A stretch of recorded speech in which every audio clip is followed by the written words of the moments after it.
So, I saw an interview with supposedly an elite trainer. I never really heard of him, named Dominic Ingle. I saw the interview on Seconds Out, and he was saying that Usyk pretty much has Joshua's number, and this guy owns a gym. I believe it's called the Ingle Gym in the UK. Such fighters as Johnny Nelson has come out of there, Prince Nassim Hamed, Harold Ingram, Kell Brook, or Harold Graham, Kell Brook. So he was just saying that Joshua in the fight against Ruiz, he was saying he should have used the same game plan he used in the first fight. He was saying he just said he just got too careless. He said in the second fight he was too cautious, but he said he was kind of double talking though because he was saying I don't know if he should have fought the same way he fought in the first Ruiz fight in the rematch or just what, because he did, he got caught. So he felt that he thought that Joshua felt that he could be hurt by Ruiz, so he stayed cautious. So I don't know. He said something that made sense too when Joshua thought he was going to fight Gerald Miller and that fight got canceled and Andy Ruiz stepped in. He was saying, did he take him lightly? Because he said no matter what level of fighter you are, you never take somebody lightly, because if you go into a fight saying, it's easy, then the minute it gets slightly hard, the fight becomes really hard because you didn't expect it to be hard.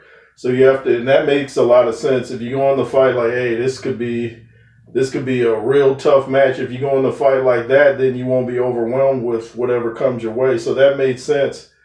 And he was saying that Joshua has to just touch him with the jab. And I thought, nah, because Joshua already tried that in the first fight with Usyk. It didn't work.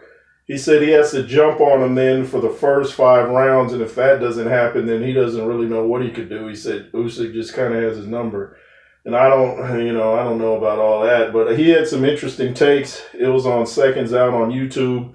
The dude was clipping his toenails or something while he was doing the interview. I thought that's a first. Uh, but yeah, like I said, I never heard of Dominic Ingle. I guess he's big in the UK. I just thought he had some interesting opinions on Anthony Joshua. And I said Anthony Joshua is still a great fighter. Just got to get in a new trainer. I don't believe that Dominic Ingle thinks necessarily that that's the problem, but I think it's the problem. Your corner can calm you down. They can do all sorts of things to help you out. On another note, I'm still on my Drago. Drago. Like I said, there was another YouTuber that said he didn't like that line, but the minute I heard it, I was like, that sounds like kind of scary and intimidating. Like you're just in the arena and all of a sudden you hear Drago, Drago. Even as the guy that had his back, that government guy, looks around like, who's that?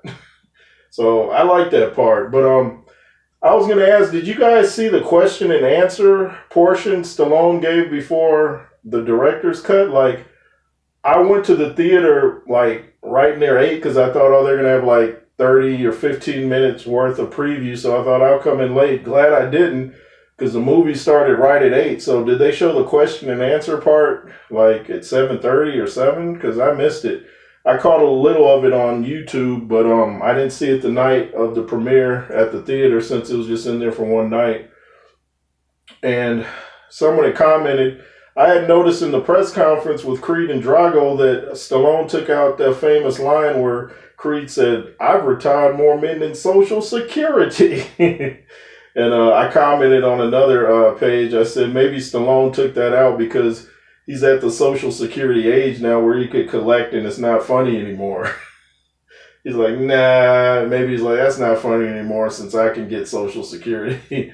But I just thought that was interesting that line was out, and we learned some new things in the Rocky IV director's cut. We learned that Drago's 13 years older than Rocky. We never knew that before.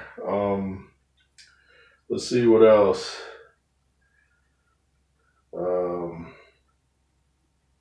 I mentioned how they took out Brigitte Nielsen's line about he's like your Popeye. He eats his spinach every day. So certain lines, the more I go along, I notice are absent. But, I still think it's a much better movie. I know I'm off topic. I came to talk about trainer Dominic Ingle, supposed to be a superstar trainer, but I don't know. I don't see any guys on his resume really, but yeah, I just wanted to throw that in about Rocky Four, and the Drago line, how the Social Security line's missing.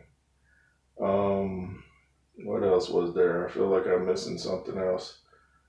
I guess that's it. If not, I'll keep talking more Rocky versus Drago. And what do you guys think of the Dominic Ingle interview? Have you ever heard of this trainer? I haven't. And if you see it on Seconds Out, let me know what you think of his opinion of AJ. I think we shouldn't write AJ off because he's got an edge to him right now. He wants to prove everybody wrong, and I like the fact that he's got that aggressive way about him now. Don't necessarily like how he's showing it, but I like that the fact that he's probably going to be more aggressive in the rematch. He just has to be calculated. It has to be calculated aggression. You can't come in it reckless against Usyk or you will be hurt. So let me know what you guys think. Do you think AJ is done? Do you think he makes a comeback? Do you think he's a great fighter? I think he's a great fighter. Let me know what you think. It's the J. Roos Theory. Make sure you subscribe and be fearless. Yay, yay.